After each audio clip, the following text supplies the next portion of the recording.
विद्यार्थी मित्रांनो, इंजिनिअरिंग ॲडमिशनमध्ये सगळ्यात महत्त्वाचा टप्पा म्हणजे काय? तर कॉलेज लिस्ट बनवणं. तर आजच्या या व्हिडिओमध्ये मी तुम्हाला शिकवणार आहे, की एक परफेक्ट कॉलेज लिस्ट कशा पद्धतीने बनवली जाते किंवा आमच्या पर्सनल काउन्सिलिंगच्या बॅचेसच्या स्टुडंटची कॉलेज लिस्ट आम्ही कोणत्या फॅक्टरवर नुसार डिसाईड करतो किंवा कशी बनवतो त्याची पूर्ण प्रोसेस मी तुम्हाला सांगणार आहे. त्याच्यामुळे व्हिडिओ हा शेवटपर्यंत पहा आणि जर तुम्ही चॅनलवर नवीन असाल तर चॅनलला नक्की सबस्क्राईब करा. फर्स्ट ऑफ ऑल आता कॉलेज लिस्ट बनवत असताना पहिला मुद्दा असतो तो म्हणजे ब्रांच सिलेक्शन. पहिली गोष्ट आपल्याला क्लिअर असावं लागतं, की आपल्याला नक्की कोणत्या फील्डमध्ये जायचंय. म्हणजे तुमचं डोमेन तुम्हाला सिलेक्ट करावं लागतं. थोडक्यात एकतर एक ब्रांचेस घ्यायच्यात म्हणजे कोणत्या? तर सी-एस असेल, आय-टी असेल, ई-एन-टी-सी असेल, ए-आय-एम-एल असेल, तर यासारख्या ब्रांचेसकडे जायचंय किंवा नॉन टेक ब्रांचेस म्हणजे कोणत्या सिव्हिल, मेकॅनिकल, इलेक्ट्रिकल, प्रोडक्शन असेल, टेक्सटाईल इंजिनिअरिंग असेल, केमिकल इंजिनिअरिंग असेल, तर यासारख्या फील्डकडे जायचं असेल, तर नॉन टेक ब्रांचेस त्याला आपण म्हणतो. मग सगळ्यात पहिली गोष्ट म्हणजे आपल्याला ब्रांच डिसाईड करावं लागते किंवा ब्रांचचं डोमेन डिसाईड करायला लागतं. एक तर टेककडे जायचंय किंवा कोरकडे. मग डिसाईड करा एकदा डोमेन त्याच्यानंतर पुढची प्रोसेस सांगतो. तर समजा कन्सिडर करू आपण टेक ब्रांचेस डिसाईड केलं. त्याच्यानंतर नेक्स्ट आहे तर ते म्हणजे लोकेशन सिलेक्ट करायचंय. आता लोकेशन कोणकोणत्या गोष्टींवर ठरतं? सगळ्यात पहिली गोष्ट की तुमच्या घरापासून किती दूर आहे? बरं. त्याच्यानंतर समजा आपण पुण्याची गोष्ट पाहिली किंवा मुंबई पाहिली. मुंबई थोडंसं कॉस्टली जातं. पुणे थोडंसं एक म्हणजे स्वस्त म्हणता येणार नाहीये डायरेक्ट, पण मुंबईपेक्षा थोडंसं आहे किंवा एक चांगलं एन्व्हायर्नमेंट आहे पुण्याचं. मग ह्या सगळ्या गोष्टी किंवा इंजिनिअरिंग तुम्हाला तुमच्या होम टाउन म्हणजे ज्या शहरात तुम्ही आहेत तिथंच करायची असेल, ते सुद्धा एक आपल्याला ग्राह्य धरावं लागतं. म्हणजे सिटीचा प्रेफरन्स आपल्याला लक्षात ठेवावा लागतो. आता त्याच्यामध्ये असं नाही की आपल्याला पर्टिक्युलर सिटी तिथं चूज करावी लागते आणि दुसऱ्या सिटीचं टाकताच येत नाही ऑप्शन. नाही. आपल्याला पूर्ण महाराष्ट्रातले कॉलेज तिथं एंटर करता येतात. त्याच्यामुळे काही टेन्शन नाही. फक्त सिटीचा प्रेफरन्स आपल्याला लक्षात ठेवायचा, की मला पुण्याला जायला आवडेल, मला मुंबईला जायला आवडेल किंवा समजा मी नाशिकचा राहणार आहे, तर मला नाशिकमधली कॉलेजेस पाहिजेत. मी साताऱ्याचा राहणार आहे, तर मला सातारमधली कॉलेजेस किंवा पश्चिम महाराष्ट्राचा आहे, तर मला सातारा, सांगली, कोल्हापूर या 3 जिल्ह्यामध्येच कॉलेजेस पाहिजेत. मग या सर्व गोष्टींचा आढावा आपण घेतो. विद्यार्थ्याकडनं पूर्ण डिटेलमध्ये माहिती घेतो. बरोबर? त्याच्यानंतर तुम्ही पुढच्या गोष्टी किंवा महत्त्वाच्या गोष्टी कॉलेज लिस्ट बनवत असताना ह्या सर्व गोष्टींचा विचार आपल्याला करावा लागतो. त्यावेळेसच आपण एक कॉलेज चूज करतो. कशा पद्धतीने? व्यवस्थित सांगतो. पहिली गोष्ट म्हणजे प्लेसमेंट. आपण जास्त जर कशाला प्रायोरिटी देत असेल तर ते प्लेसमेंट. कारण अंतिम गोल आपलं हे प्लेसमेंट आहे. बरोबर आहे. एखादं कॉलेज जर चांगलं प्लेसमेंट प्रोव्हाईड करत असेल तर नक्की त्याला आपण कॉलेज लिस्टमध्ये घेतो. या पद्धतीने पहिला क्रायटेरिया झाला कॉलेजच्या प्लेसमेंट पाहायच्या. दुसरा क्रायटेरिया काय? तर कॉलेजची फीज पाहिजे. आता बरेचसे जण ग्रामीण भागाकडनं आहेत. ओके. किंवा आर्थिक परिस्थिती थोडीशी कमकुवत असते. मग त्यांच्यासाठी फीज हा एक महत्त्वाचा आणि मोठा मुद्दा असतो. मग ती फीज पाहायची. मग ज्या कॉलेजला आपल्याला कमी फी लागेल, तर तेच कॉलेजेस आपण वरती घ्यायचे. ह्या पद्धतीने थोडंसं कॉम्प्रोमाईज पण तिथेही आपण करू शकतोय. ह्या सर्व गोष्टींचा आढावा आपण घेणं गरजेचं आहे. त्याच्यानंतर नेक्स्ट आहे तर कॉलेजचं हॉस्टेल. आता मुलगी जर स्टुडंट असेल, तर कंपल्सरी कॉलेजला हॉस्टेल पाहिजे. कारण पहिल्या वर्षी शहर नवीन असतं, सगळ्या गोष्टी नवीन असतात. मग ते पी-जी किंवा समजा फ्लॅटमध्ये राहणं तर एवढं योग्य नाहीये. त्याच्यामुळे आपला पहिल्या वर्षी तुम्हाला सर्वांना सल्ला असतो, की कॉलेज हॉस्टेलमध्येच राहा. एकदा एरिया वगैरे माहिती झाला, तर नंतर आपण पी-जी किंवा फ्लॅटमध्ये शिफ्ट होऊ शकतो. पण पहिल्या वर्षी कॉलेज हॉस्टेल. मग हॉस्टेल पण जास्त कॉस्टली असेल, तर मग आपण तोही मुद्दा कॅन्सल करतो. मग आपण पी-जी वगैरे शिफ्ट करतो. म्हणजे हॉस्टेलच्या प्राईस वगैरे किंवा एरिया जो आहे, आता ऑब्व्हियसली पहा, कात्रज भागात जर आपण पाहिलं पुण्यामध्ये कात्रज असेल, वाघोली असेल, इकडे खर्च जर थोडासा कमी येतो. पिंपरी चिंचवड भागात जर आपण गेलो, डी-वाय पाटील, अकुर्डी वगैरे त्या साईडला गेलो, तर खर्च ऑब्व्हियसली जास्त येतो. म्हणजे ह्याही गोष्टीचा थोडासा विचार करायचा आहे. बरं. त्याच्यानंतर नेक्स्ट आहे कॉलेजचं एन्व्हायर्नमेंट. कॉलेजचं वातावरण कसं आहे? वातावरण कसं आहे? आता वाडिया कॉलेज, सिम्बायोसिस कॉलेज नाव घेतलं तर तुमच्या डोळ्यासमोर काहीतरी चित्र उभा राहतात. बरोबर आहे. मग त्या पद्धतीचे रेप्युटेशन थोडीशी कमी असते. कॉलेजची रेप्युटेशन आपण चेक करतो. बरोबर. पी-आय-सी-टी असेल तर पी-आय-सी-टीमध्ये वेगळं वातावरण आहे. तुम्हाला जर टेक इव्हेंट्स पाहिजे असतील, सगळ्या गोष्टी पाहिजे असतील, तर सी-वाय-पी, व्ही-आय-टी तुमच्यासाठी बेस्ट आहे. पी-आय-सी-टीमध्ये कंपॅरेटिव्हली इव्हेंट थोडेसे कमी होतात किंवा गॅदरिंग्स वगैरे. मग ह्या सर्व गोष्टी आहे किंवा कमिन्स पण तुमच्यासाठी बेस्ट आहे. ह्या सर्व गोष्टी लक्षात ठेवाव्या लागतात. स्टुडंटच्या नक्की रिक्वायरमेंट काय आहे? तर त्या रिक्वायरमेंटचं एनालिसिस आपल्याला करावं लागतं. त्याच्यानंतर पुढची गोष्ट म्हणजे कॉलेजचं असणारं लोकेशन. लोकेशन कसं मॅटर करतं सांगतो. जर समजा एखादा साताराकडील मुलगा आहे, सातारा, कोल्हापूर इकडला जर मुलगा आहे आणि त्याच्यापुढे 2 कॉलेजचे ऑप्शन आलेत. पी-सी-सी-ओ घेऊ का व्ही-आय-टी घेऊ? आता व्ही-आय-टी पहा, व्ही-आय-टी पुण्याच्या बिबवेवाडी एरियात आहे. म्हणजे साताऱ्याच्या साईडला आहे थोडक्यात. बरोबर. म्हणजे ज्यावेळेस आपल्याला समजा साताऱ्याला यायचं असेल, तर फक्त मोरेबागच्या बस स्टँडला जायचंय आणि तुम्ही 5 मिनिटात बस मिळून आपण सिटीच्या बाहेर पडतोय. ट्रॅफिक वगैरेचा काय सामना करावा लागतोय आपल्याला? तर नाही. मग त्याचऐवजी जर पी-सी-सी-ओ असेल, पूर्ण पुणे ओलांडून आपल्याला इकडे यावं लागतंय. मग तिथं त्या ट्रॅफिकमध्येच आपले 2 तास जातायत. मग ह्या सुद्धा गोष्टीचा विचार काउन्सिलिंगमध्ये करावा लागतो.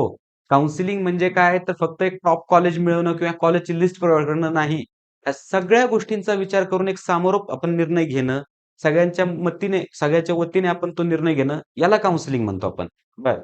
कॉलेजच्या लोकेशनचा पण विचार करायचा आहे. त्यानंतर पुढचं म्हणजे काय? तर ॲक्चुअल जे स्टुडंटचे रिव्ह्यूज आहेत, म्हणजे आपल्या अगोदरचे मुलं होते, ओके, कॉलेजला, तर त्यांच्याकडनं रिव्ह्यूज घेऊन कॉलेजचं नक्की प्रोसेस काय चालते, कशा पद्धतीने प्लेसमेंटची प्रोसेस असते, प्लेसमेंटसाठी काय-काय क्रायटेरिया आहेत, किती पर्सेंट मुलांची प्लेसमेंट होते, ह्या सगळ्या गोष्टींचे आपण रिव्ह्यूज घेतो आणि त्यानुसारच ते कॉलेज आपल्या लिस्टमध्ये घ्यायचंय की नाही आपण ठरवतो.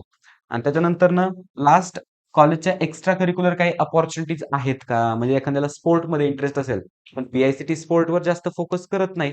मग त्याऐवजी आपण त्याला व्ही-आय-टी सजेस्ट करणार. त्याऐवजी आपण त्याला पी-सी-सी-ओ-ई सजेस्ट करणार किंवा सी-ओ-ई-पी सजेस्ट करणार. म्हणजे ह्या गोष्टी कुठेतरी खूप मॅटर करतात. कारण आपल्याला पुढचे 4 वर्ष त्या कॉलेजमध्ये राहायचंय. मग नक्कीच ते कॉलेजकडे आपण फक्त कट ऑफ किंवा फक्त प्लेसमेंट ह्या दृष्टिकोनातून बघायचं नाहीये. आपल्याला सगळ्या गोष्टींचं एनालिसिस करून एक परफेक्ट डिसिजन घ्यायचा आहे. कारण हा डिसिजन आपण लाईफमध्ये एकदाच घेतोय. आपले पुढचे 4 वर्ष आपण कुठं असणार आहेत, कोणत्या कॉलेजमध्ये असणार आहेत, आपली लाईफस्टाईल कशी असणार आहे, हे आत्ताची ही एक लिस्ट ठरवते. त्याच्यामुळे ही लिस्ट बनवत असताना नक्की तुम्हाला एका चांगल्या मार्गदर्शकाचा सल्ला हा घ्यावाच लागणार आहे. आणि त्याच्यानंतर आपण महत्त्वाची गोष्ट काढतो, ते म्हणजे बजेट. 4 वर्ष आपण तिथं राहणार आहे. मग आपला किती खर्च होऊ शकतो? ह्या सर्व गोष्टी आपण कॅल्क्युलेट करतो. ह्या सर्व गोष्टी आपण पालकांना सांगतो, की आपण जर पिंपरी चिंचवडमध्ये जर भागात शिकलो, तर आपला एवढा-एवढा खर्च होऊ शकतो.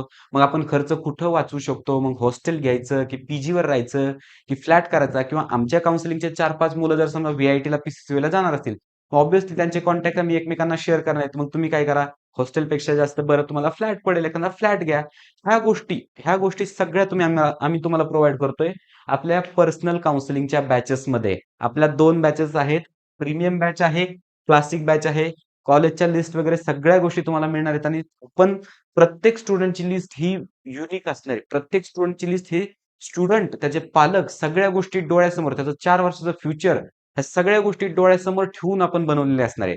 असं नाही की 95 आहेत आणि धर तुला मग सगळ्यांना सेम लिस्ट. नाही, तसं आपलं बिलकुल नाही.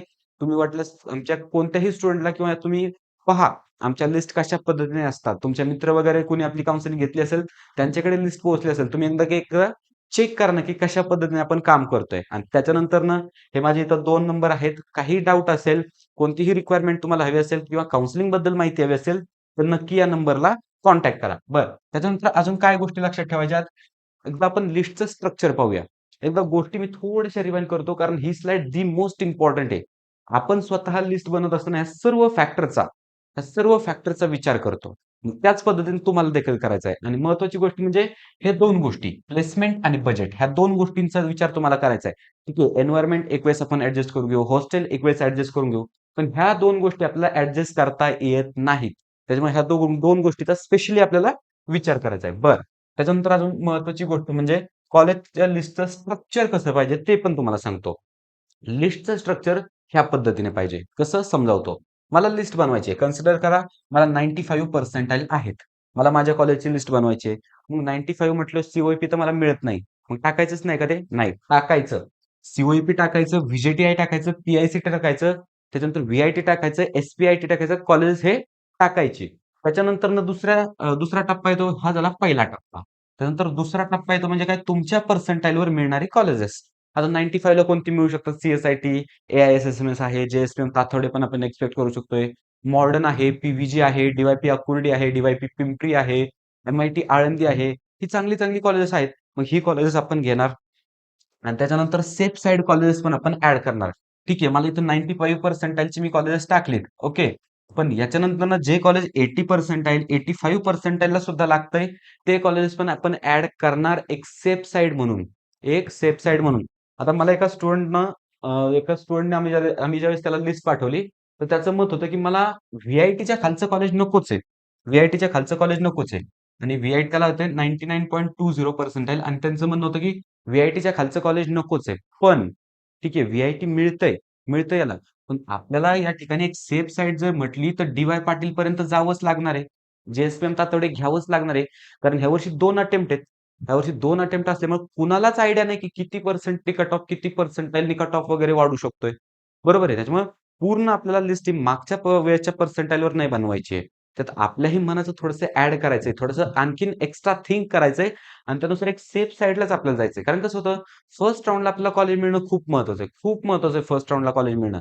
कारण फर्स्ट राउंडला ज्याला कॉलेज मिळालं, बरेचसे जण कॉलेजला ॲडमिशन घेऊन टाकतात, जेणेकरून सेकंड राउंडला जागा कमी राहतात. बरोबर आहे. कमी जागा आता एकदा जागा ती फिल झाली, तर पुन्हा ती कशाला सेकंड राउंडला जागा येते, बरोबर? मग याच्यासाठी आपल्याला फर्स्ट राउंडला कॉलेज मिळणं आणि ते कॉलेज सेव्ह करून ठेवणं हे खूप महत्वाचं असतं. हे पहा, कॉलेज सेव्ह करून ठेवण्यासाठी आपल्याला काय लागतं, बेटरमेंट जर करायचं असेल, तर ₹1000 फक्त सीईटी सेलच्या वेबसाईटला आपल्याला पे करायचे असतात आणि ते 4ही राउंड्समधनं कधीतरी एकदा आपल्याला पे करायचे असतात. बरं. म्हणजे ही गोष्ट तुम्हाला क्लिअर झाली आहे? ओके. त्याच्यानंतरनं पहा, तर त्याच्यानंतरनं take care of these in college list. कोणत्या गोष्टी त्याची काळजी घ्यायची?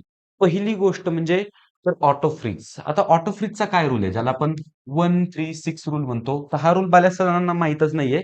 तो रूल मी एक्सप्लेन करतो. जर पहिला राउंड असेल आणि पहिलाच प्रेफरन्स जर तुम्हाला लागला, प्रेफरन्स म्हणतोय कॉलेज नाही. प्रेफरन्स म्हणजे काय? तर समजा सीओईपी, सीएस हा एक प्रेफरन्स झाला. सीओईपी, एआयएमएल हा दुसरा प्रेफरन्स झाला. बरोबर आहे. कॉलेज हे एकच आहे, पण प्रेफरन्स 2 झाले. बरोबर. पहिलाच राउंड असेल, पहिल्या राउंडला जर पहिलाच प्रेफरन्स लागला, तर तो आपला ऑटो फ्रीज होतो. दुसरा राउंड असेल, दुसऱ्या राउंडला पहिल्या 3 पैकी प्रेफरन्स लागला, तो आपला ऑटो फ्रीज होतो. तिसऱ्या राउंडला पहिल्या 6 पैकी जर कोणता आपल्याला प्रेफरन्स अलॉट झाला, तर तो आपल्याला ऑटो फ्रीज होतो. मग त्यामुळे विचार काय करायचा आपल्याला? ठीक आहे, ज्यांना हायेस्ट पर्सेंटाइल आहेत, तर त्यांच्यासाठी ऑब्व्हियसली सेकंड किंवा थर्डमध्ये त्यांचा ऑटो फ्रीज होणार आहे. बरोबर आहे? पण आता ऑटो फ्रीजचं कसं असतं, ज्यावेळेस ऑटो फ्रीज होतो आपलं कॉलेज, बरोबर? तर त्या 3 दिवसामध्ये आपल्याला काहीही करून त्या कॉलेजला जाऊन ॲडमिशन घ्यावंच लागतं. नाहीतर आपण कॅप राउंडच्या बाहेर पडतो. असं मी म्हणत नाही, की नेक्स्ट कॅपला जातो. अहा, कॅप राउंडच्या बाहेर पडतो. मग त्याच्यामुळे ऑटो फ्रीज जर होत असेल, तर ॲडमिशन घ्यायचंय. मग ऑटो फ्रीज पासून वाचण्यासाठी काय करायचं? पहिले 6 ऑप्शन हे टॉप कॉलेजेस टाकायची. मग इतकं सिंपल रूल आहे. त्याच्यापासून आपण ऑटो फ्रीज पासून वाचू शकतोय. बरं. त्यानंतर नेक्स्ट आहे.